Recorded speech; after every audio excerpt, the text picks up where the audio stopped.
주일 저녁부터 그리고 월요일까지 하고요. 화요일 하루는 아이들과 지방 참여한 아이들 한 80여 명, 그리고 선생님들과 합쳐서 한 110명 정도가 물놀이 하는 워터파크에 갔습니다. 근데 이야기를 하다가 한 분이 자기는 절대 물에 들어가지 못한다고 말합니다. 왜냐하면 자신은 물에 조금만 들어가도 무섭다라는 것입니다.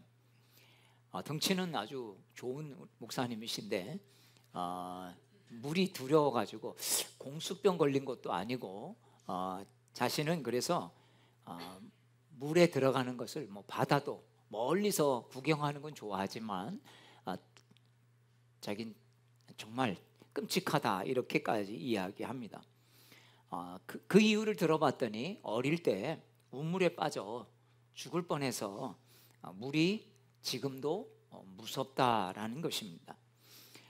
저와 함께 사역했던 어느 목사님 중에서는 여러분 인도네시아에 있을 때 바나나가 얼마나 맛있습니까? 여기처럼 뭐 안 익었을 때 따가지고 이렇게 소독약에 넣어서 오는 게 아니라 그냥 신선하게 저희 따서 바로 이렇게 먹는데 정말 바나나 맛있는데 자기는 죽어도 바나나를 못 먹는다는 겁니다. 자, 왜냐하면 바나나 먹다가 체해가지고 죽을 뻔해서 바나나만 보면 아직도 숨이 막힌다는 것입니다. 저는 김밥 먹다가 행사 때 뭐 이렇게 간단하게 먹을 수 있지 않습니까? 그래서 김밥 먹다가 3번을 체해서 그래도 저는 뭐 김밥이 들어가긴 하더라고요. 한 번은 너무 교회 행사 뭐 그 음악회가 있었는데 급하게 먹다가 빨리 먹고 이제 진행을 해야 되니까 두 교회 연합으로 해서 했었는데 그걸 너무 급하게 먹다 보니까 체해서 나중에는 숨을 못 쉴 정도로, 그래서 화장실에 가서 손을 넣고 토하는데 그 더러운 변기에 머리를 쳐박고 하면서도 참 그 생각이 지워지지 않습니다. 그런데 뭐 김밥이 그렇게 트라우마가 되지는 않았습니다. 덩치가 산만한 분인데 벌을 보면 무서워서 벌벌 떠는 사람도 있고, 덩치가 크고 또 건장한데 바퀴벌레 보면 막 어쩔 줄은 몰라 하는 그런 분들을 보면서 참 어떤 어려움들이 있었겠다. 보면 웃기죠, 그죠? 그 조그마한 그 바퀴벌레 그 때려 잡으면 되는데 그게 뭐라고? 여러분 사람은요 참 보기와는 다르게 안 그럴 것 같은 사람에게도 여러분 어릴 적 뭐 그런 경험들 때문인지 몰라도 참 두려움이 그의 삶을 아직도 이렇게 붙잡고 있는 것을 볼 수 있습니다. 여러분 사람은요 누구나가 다른 형태로 두려움이 존재하고 있습니다. 아무리 센 것 같아도 우리 안에는 다 연약한 부분들이 다 있다라는 것입니다. 자, 이것은 무엇을 말할까요? 이것은 바로 그 부분에서 누군가는 좀 도와주어야 하는 연약함이 다 있다는 것입니다. 여러분 이런 연약함을 이길 수 있는 방법이 무엇일까요? 오늘 말씀을 우리가 쭉 이어서 함께 읽고 있는데요, 이 사도행전 13장부터 이 바울의 1차 전도 여행이 시작되었음을 말씀을 드렸습니다. 이어서 계속해서 1차 전도 여행에서 바울이 어떤 일들을 겪었는가라고 하는 것들을 말씀해 주고 있습니다. 바울은 이 이고니온과 루스드라에서 온 사람들에 의해서 반대자죠. 얼마나 여러분 적극적이면 바로 이곳까지 쫓아와서 비시디아 안디옥에 있던 사람들이, 루스드라에 있던 사람들까지 쫓아와서, 여러분 이고니온에서 있던 사람들이 쫓아와서 루스드라에서 바울을 죽이려고 돌로 치지 않습니까? 근데 이 사람들은 이걸로 그치지 않습니다. 바울이 가는 곳마다 2차, 3차 이제 전도 여행을 계속해서 16장 이후에 떠나게 되는데 계속해서 추격하여 공격해서 결국은 어떻게 되냐면 예루살렘에서 바울을 붙잡아서 그들을 총독에게 넘기고 총독이 결국은 로마로 압송하는 이런 일들이 발생을 하게 됩니다. 참 세상은요, 악한데 적극적인 사람들이 그때나 또한 지금도 있다는 것입니다. 자, 이러한 유대인들에 대해서 19절은 이렇게 증언하고 있습니다. 자, 19절 말씀을 우리 같이 다시 한번 읽어볼까요? 유대인들이 안디옥과 이고니온에서 와서 무리를 충돌하니 그들이 돌로 바울을 쳐서 죽은 줄로 알고 시외로 끌어내치니라. 적극적으로 박해하는 유대인들은 바울을 공격하고 없애버릴 궁리로 지금 이 루스드라까지 쫓아온 것입니다. 참 안디옥에서도 오고 이고니온에서도 오고, 사실 악한 일을 도모하는 사람들을 한번 보십시오.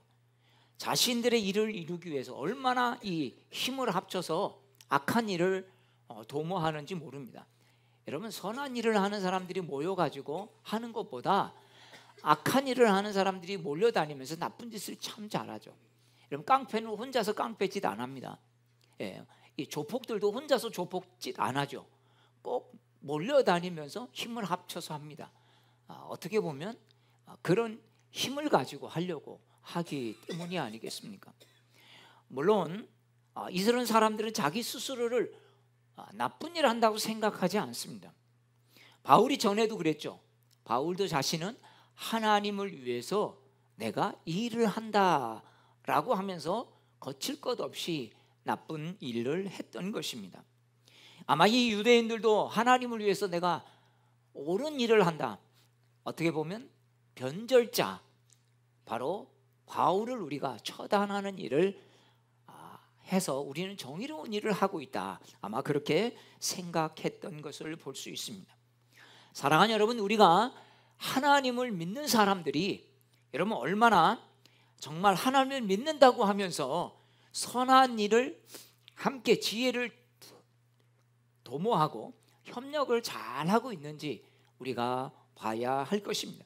여러분, 교회를 하면서도 하는 사람은 하고 하지 않는 사람은 그냥 늘 구경꾼의 역할만 하고 있지 않은지, 여러분, 나는 어떤 사람인지 여러분 봐야 하지 않겠습니까?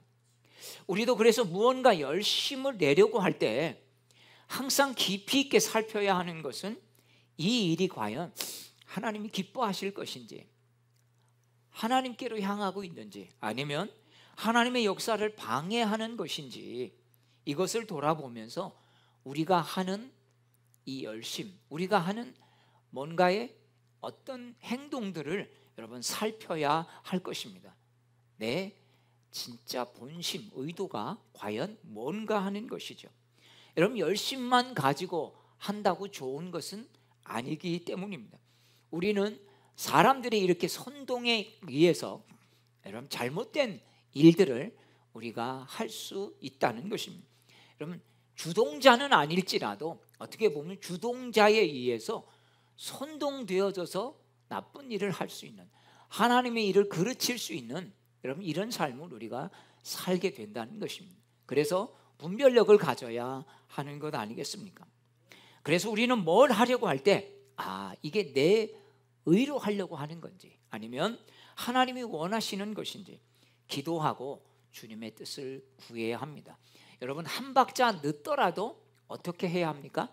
한 박자 늦더라도 항상 먼저 하나님이 원하시는 것인지, 이게 정말 나를 드러내려고 하는 것인지, 아니면 누구의 선동에 의해서 내가 어떻게 보면 나쁘게 말하면 이용당하고 있는 것인지를 여러분 우리가 살펴봐야 할 것입니다. 바울은 유대인들로부터 선동을 당한 무리들에 의해서 돌에 맞아 쓰러졌습니다. 도대체 기절을 했는지 아니면 거의 죽을 지경이 됐는지 그건 알 수 없지만 사람들이 어떻게 받아들였습니까? 바울이 죽었구나. 여러분, 아무리 악한 사람도요, 사람이 죽을 지경까지 되면 무슨 생각이 들까요? 덜컥, 그죠? 덜컥 겁이 날 겁니다. 그래서 지금 저는 죽었나 안 죽었나, 심장 박동수를 보거나 맥박을 짚거나 이렇게 하지 않고 미동이 없으니까 이제 죽었구나, 무서우면서도 빨리 갖다 버리자. 그래서 갖다가 지금 버리게 된 것이 아니겠습니까? 자, 여러분 만약 우리가 복음을 전하다가 돌에 맞아서 기절하거나 아니면 죽을 지경이 되었다면 어떻게 되었을까요? 여러분 주님 위해서 복음을 전하고 헌신했는데 여러분 돌에 맞아서 죽을 지경이 됐다. 뭐 요즘에 그런 일들이 있겠습니까? 네, 인도네시아는 그런 일들이 있었습니다. 그래서 막 폭탄이 설치되고 그 과격한 이슬람 단체에 의해서 폭탄이 터지는 막 그런 영상도 경찰서 앞에서나 교회 앞에서 터지고 이런 일들도 본 적이 있습니다. 참 주님 위해서 복음을 전했는데 뭐 복음을 전하면 여러분 안진뱅이가 막 일어난다든지 소경이 눈을 뜨고 이 정도는 바라지 않아도 박해는 없어야 할 거 아닙니까? 주님 그럼 어떻게 전도합니까? 여러분 우리가 이렇게 좀 항변하고 싶지 않겠습니까? 만약에 이런 일들이 있다면 참 많이 주저될 것입니다. 저는 그런 적을 본 적이 있습니다. 나가서 교인들하고 함께 전도를 하는데 전도지를 앞에서 팍팍팍팍 찢어버리는 겁니다.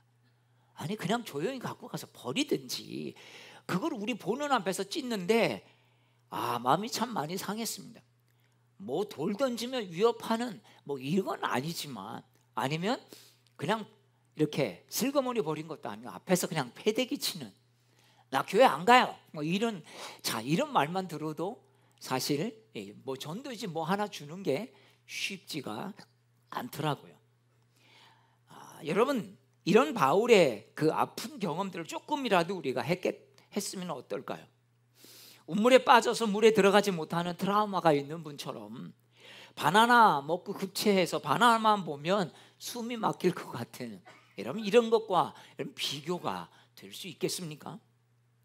복음 전하다가 사람이 던진 돌에 맞아 죽을 줄 알 지경까지 갔다면 여러분 그 일을 당한 사람의 고통과 두려움의 공포 여러분 바울의 그 고통과 두려움은 얼마나 컸을까요? 그런데 이런 바울이 이런 어려움을 겪은 후에도 여러분 어떻게 이런 거에 대해 대응했는가 하는 것입니다. 바울은 성 밖으로 버려졌지만 이후에 다시 정신을 차린 후에 시간이 얼마나 흘렀는지 성경은 며칠이 지났다고 말하고 있지는 않지만 여러분 몸을 추스리고 다시 일어나서 다시 그곳으로 돌아가는 것을 볼 수 있습니다.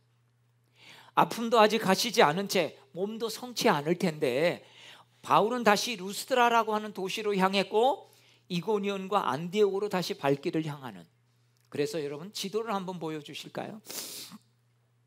우리 지난주 지지난주 본 지도가 있죠. 바울의 1차 전도여행.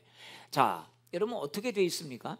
주로 1차 전도여행은 갔던 곳을 다시 돌아 배 타고 오는 거죠. 처음에 갈 때는 안디옥에서 어디요? 구브로 가려고 배를 타고 이렇게 갔지만 올 때는 거기를 들리지 않고 바로 오니까 거의 3분의 2는 왔던 곳을 다시 돌아가는 코스였다라고 하는 것입니다. 자 21절 말씀을 우리 함께 읽겠습니다. 시작. 복음을 그 성에서 전하여 많은 루스드라와 이고니온과 안디옥으로 돌아가서 자 이고니온에서 도망쳐 루스드라까지 오죠. 그런데 루스드라에서 돌을 맞아 죽을 지경까지 갔다가 겨우 살아나왔는데 바울은 다시 그곳으로 돌아갑니다. 여러분 겨우 호랑이 굴에서 빠져 천신만고 끝에 살아 돌아왔는데 다시 좀 괜찮아졌다고 다시 호랑이 굴로 들어가는 여러분 격이 되어 버린 것입니다. 여러분 만약에 주일날 오다가 교회를 예배 오다가 오던 길에서 큰 사고를 당했다고 한번 생각하기도 싫지만 그랬다고 하십시다. 그러면 여러분 그 길밖에 없다면 몰라도 다시 교회 올 때 그 길로 오고 싶을까요? 아니면 다른 길로 좀 멀지만 돌아가고 싶을까요? 아마 그 길로 다시 가고 싶지 않을 겁니다. 트라우마가 생긴 거죠. 그 길에 대한 좋지 않은 기억이 생긴 것입니다. 내가 만약에 그 길에서 안 좋은 사람을 만났다면 그 사람을 또다시 그 길에서 만날까 봐 다른 길로 돌아가려고 하는 아니면 그 길을 가면서도 마음이 영 편치 않는, 여러분 이런 것들이 남아있지 않겠습니까? 여러분 문제는 그 길을 멀어도 그 길을 가는 사람이 있고, 에이 뭐 어차피 또 그런 일이 있겠어, 그리고 가는 사람들이 있을 것입니다. 문제는 트라우마를 피하는 사람이 있고 정면 돌파하는 사람이 있다는 것입니다. 여러분 바울은요, 어떻게 보면 정면 돌파해 가는 유형의 사람이었다는 것입니다. 사랑하는 여러분, 바울이 이렇게 자신이 죽을 고비를 넘긴 두 곳으로 다시 돌아갈 수 있었던 여러분 이유가 무엇 때문일까요? 바울은 부활하신 주님을 만나 분명한 믿음을 가졌기 때문에 죽다 살아나온 곳에서의 두려움보다 다시 그곳에서 복음을 전해야 한다는 여러분 사명이 그 두려움을 이긴 것입니다. 아멘. 여러분 두려움보다 그거보다 더 큰 것이 있으면 여러분 그곳으로 다시 갈 수가 있는 것입니다. 그렇습니다. 아픔을 겪은 것으로 오는 두려움, 그 트라우마를 극복할 수 있었던 것은 바로 자신을 구해주신, 자신을 바로 죄수의 어떤 우두머리에서 그쪽으로 살다가 죽게 내버려 두시는, 누시지 않은 하나님을 그는 만났기 때문입니다. 우리는 불편을 감수하면서도 그 상처를 극복하지 못하는 이유가 뭘까요? 아니 더운 데까지 와서 그런 생각을 해봤어요. 말씀을 주면 더운 데까지 와서 그래도 물에는 한번 들어가 보고 싶을 텐데 수영 한번 못하고 그 맛있는 바나나 같은 것들을 그래도 먹어보고 다시 한번 또 먹어도 괜찮지 않을까? 이런 생각하지 않겠습니까? 근데 얼마나 그것이 그 정말 죽다 살아나는 경험을 했으면 그것만 봐도 싫다고 하겠습니까? 여러분 노력이 부족해서일까요? 시도를 해보지 않았을까요? 여러분 상처 묶여서 살고 싶은 사람이 있겠습니까? 그 삶이 얼마나 불편하겠습니까? 그런데 우리 안에는 내 의지로도 내 노력으로도 여러분 내 안에 있는 두려움을 없앨 수 있는 영역들이 여러분 연약함이 있다는 것입니다. 그러나 믿음은 두려움을 치유하는 역사를 우리에게 제공하고 있습니다. 사실 우리가 무엇 때문에 두려워할까요? 우리에게, 여러분 현대인들에게 가장 두려움이 뭔지 아십니까? 불확실성이라고 합니다. 확실치 않은 것에서 오는 두려움, 앞으로 어떻게 될지 알 수 없는 상황으로 인한 두려움이 제일 크다는 것입니다. 뭔가 그 길이 분명하다면 이러면 그건 두렵지 않습니다. 하면 되니까. 근데 이렇게 해도 저렇게 해도 내가 무슨 노력을 해도 어떻게 될지 모르는 이런 것들이 제일 두려운 것이 바로 현대인들의 두려움이라는 것입니다. 그러나 여러분 믿음은 모든 결과를 주님께 맡기는 것입니다. 그러면서 하나님이 가장 선한 길로 내 삶을 인도해 주신다라는 고백이 아니겠습니까? 욥기 23장 10절에서는 욥기는 그렇게 고백합니다. 나의 가는 길을 오직 그가 하시나니 그가 나를 단련하신 후에 내가 정금같이 나오리라. 내가 가는 길에 어려움이 오고 어떤 일이 일어날지 몰라도 하나님은 나를 그 가운데서도 단련하시고 내가 연단하셔서 정금같이 나오게 하신다는, 여러분 이런 고백을 할 수 있는 사람만이 여러분 어떤 불확실성에서도 어떤 두려움 속에서도 담대할 수 있다는 것입니다. 그래서 사도 바울은 22절에 이렇게 권면하죠. 22절 말씀을 같이 읽겠습니다. 제자들의 마음을 굳게 하여 이 믿음에 머물러 있으라 권하고, 또 우리가 하나님의 나라에 들어가려면 많은 환난을 겪어야 할 것이라 하고. 저도 몇 년 전 자카르타 있을 때 한번 드린 말씀, 조폭들이 어떨 때는 40명씩 찾아와서 이틀에 3일에 한 번씩 찾아와서 위협을 가하고 협박을 하고 사무실에 로비에 죽치고 앉아서 있을 때가 있었습니다. 2달 가까이를 교회에 들어와서 위협을 했습니다. 힘으로도 쫓아낼 수 없었고 돈으로 회유하면 안 될 일이라는 사실을 알기 때문에 어떻게 방법을 쓸 수가 없었습니다. 당시 처음에 한 달 동안은 인도네시아 경찰에도 찾아가 봤지만 경찰도 이거는 어떤 사적인 어떤 그 채무의 문제라고 봐서 경찰도 도움이 되지 못하고 인도네시아 대사관도 처음에는 도움을 전혀 주지 못했습니다. 그냥 기도하면서 인내하는 것뿐이었습니다. 이러지도 저러지도 못하니 저도 두려움이 있었고 교인들도 두려워서 예배를 나오지 못하는 그런 성도들도 있었습니다. 그래서 제가 예배 때 이게 언제까지 갈 수 있는 것을 저도 알지 못하니까 이거 그냥 두면 안 되겠다. 그래서 담대하게 주님이 주신 마음을 정했습니다. 저는 교회 안에 사택에 살고 있습니다.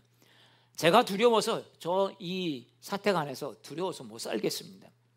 이렇게 하기 전까지는 여러분 두려운 게 아닙니다. 두려워하지 마십시오. 제가 두렵다고 하기 전까지 여러분 두려워하지 말라고 담대하게 이야기할 수 있었습니다. 왜냐하면 교회 안에 사택이 있었고 저는 그 안에서 24시간 살고 있었기 때문이지요. 그러니까 교인들이 안정감을 갖는 것 같았습니다. 여러분 비행기가 아무리 흔들려도 어떻습니까? 승무원들이 막 동요를 한다면 여러분 더 무섭겠지만 승무원들이 아무렇지도 않다면 여러분 두려워할 이유가 있겠습니까? 그렇습니다. 보통 사람들은 자신이 죽을 위기야 어려움을 당한 곳이라면 굳이 가고 싶지 않을 겁니다. 여러분 다들 또 가고 싶지 않다고 해도 이해하지 않겠습니까? 여러분도 아픔을 준 곳에 굳이 갈 이유도 없고 또 누가 가라고 해도 난 안 가겠다고 아마 분명하게 말할 수 있을 것입니다. 그런데 여러분 바울은 달랐다는 것입니다. 바울은 상처를 사명으로 이겼습니다. 하나님의 나라에 들어가려면 많은 환난을 받아야 한다.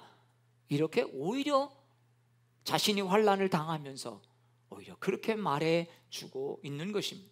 여러분 남의 말하기는 쉽습니다. 자신은 환난 당해보지 않고 남이 말하면 그래 환난을 잘 이겨야 돼. 하나님께서 힘 주실 거야. 여러분 내가 아닌 일에는 우리가 여러분 쉽게 말할 수 있을지도 모릅니다. 근데 바울은 분명히 거기서 이고니온뿐만 아니라 어디요?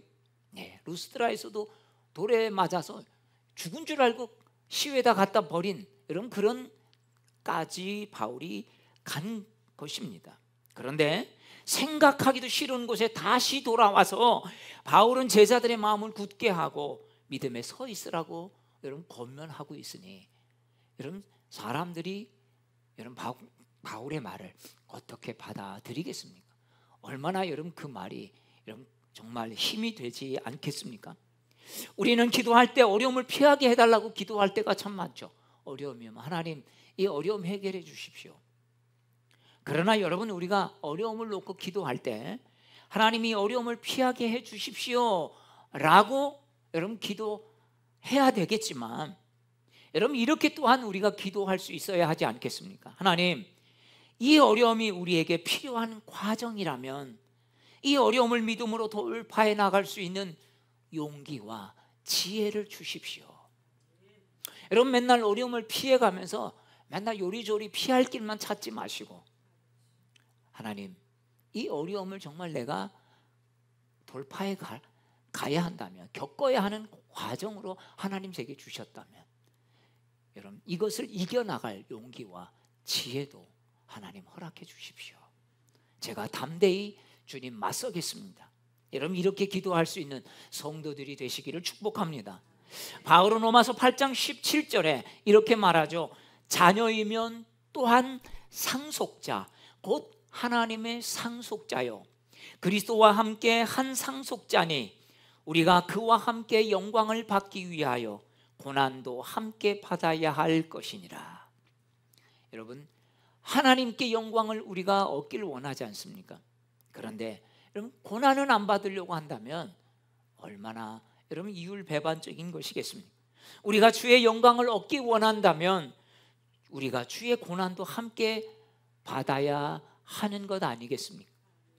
우리가 주님의 영광을 받기 원하면서 고난은 받기 싫어한다면 여러분 이게 어떤 모습이겠습니까? 바울은 환난을 무서워하지 않았습니다. 그래서 자신을 해하려고 하는 사람들이 있는 곳으로 또 다시 찾아와서 그곳에 가서 제자들을 돌보고 굳게 하고 그들을 세웠던 여러분, 오늘 말씀이 그 말씀인 것입니다. 바울은 고난 와중에서도 1차 전도 여행을 갔다 왔던 곳으로 다시 돌아가면서 어디 제대로 복음이 전해지지 못한 것이 없는지 여러분 다시 살폈던 것입니다. 어찌 보면 상처로서 다시 가고 싶지 않은 곳이 1차 전도 여행에 여러분 다 그런 지역입니다. 오늘 말씀해 보면요, 나중에는 어디까지 갑니까? 예. 우리 몇 절입니까? 25절 말씀을 같이 읽겠습니다. 25절입니다. 시작. 말씀을 버가에서 전하고 아탈리아로 내려가서. 여러분, 버가가 어떤 곳이라고 여러분 혹시 기억하십니까? 버가는 마가 요한이 바로 1차 전도 여행을 떠나서 선교 여행을 하다가 이곳에서 다시 예루살렘으로 중간에 돌아가 버린 곳입니다. 바울이 버가를 다시 방문하면서 무슨 생각을 했을까요? 이 버가에서 마가 요한의 이탈로 인해서 버가에서 복음을 전했다는 이야기가 없습니다. 그래서 바로 어디로 갑니까? 비시디아 안디옥으로 가죠. 200km가 떨어진 토르스 산맥 그 험한 지경을 넘어서 비시디아 안디옥으로 갑니다. 자, 아마 이 마가 요한의 문제와 또 일행에 어떤 문제가 있었을 것입니다. 그래서 버가는 이런 여런저런 이유로 인해서 복음이 전해지지 못한 것이었습니다. 그런데 바울이 다시 돌아오면서 버가에서 마가의 문제도 있었고 이런저런 문제로 인해서 버가가 복음을 전하지 못한 곳이지. 그래서 그곳에서 다시 복음을 전하게 됐던 것을 볼 수 있습니다. 그리고는 처음 출발했던 수리아 안디옥으로 다시 복귀하게 됩니다. 사랑하는 여러분, 오늘 말씀을 통해서 우리는 무엇을 우리가 배울 수 있겠습니까? 죽을 지경까지 갔던 곳이지만 사명으로 극복했던 것, 다시 돌아가 제자들을 돌보고 복음을 다시 전했던 것. 바울은 죽음의 위기 속에서도 그것을 상처로 트라우마로 받지 않고 다시 그것을 극복하고 그곳으로 다시 돌아갈 수 있었던 용기가 있었던 것은 바로 아픔보다 사명이 더 컸기 때문입니다. 너무나 고달픈 선교 여정과 많은 쫓김과 두려움에서 고생이 이만저만 아니었습니다.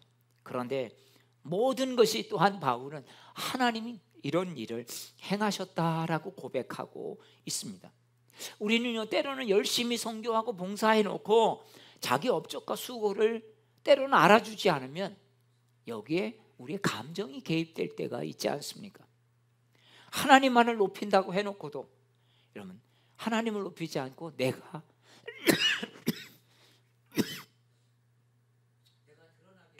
드러나기를 원하는 이런 모습일 때가 있는 것을 볼 수 있습니다.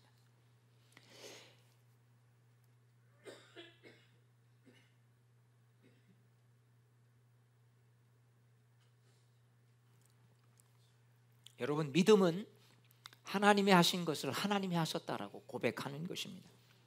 오늘 사도 바울은 28절에 보면 28절 말씀을 우리 같이 읽겠습니다. 27절입니다. 시작.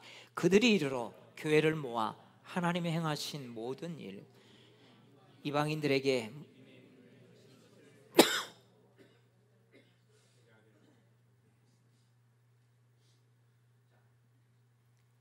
여러분, 사도 바울은 분명하게 하나님이 함께 행하신 모든 일과 이방인들에게 믿음의 문을 여신 것을 보고합니다. 하나님께서 이렇게 하셨다고요.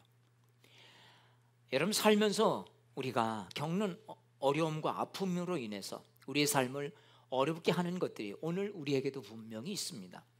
그러나 여러분, 분명히 선포하시기를 축복합니다. 두려움으로 여러분들은 혹시 지금도 묶고 있는 것이 있습니까? 그럴 때마다 여러분 선포하십시오. 두려움으로 날 묶고 있는 것들아, 예수의 이름으로 명하노니 내게서 떠나갈지어다. 실패로 인해 우리의 마음이 쪼그라들고 다시 시작할 마음을 갖지 못할 우리의 연약함들아, 예수의 이름으로 명하노니 내게서 떠나갈지어다. 여러분, 믿음은 아픔과 두려움을 이기게 하는 능력입니다. 두려움에서 벗어나게 하는 것은 여러분, 하나님이 행하실 것을 믿는 분명한 믿음인 줄로 믿습니다. 여러분, 이 믿음의 승리자가 되셔서 한 주간 살아가면서 우리를 두렵게 하는 것들로부터 여러분, 우리의 마음과 생각을 지키고 이 한 주간 어떤 일을 당해도 담대함으로 주 앞에서는 우리 모든 성도들이 되시기를 주의 이름으로 축복합니다.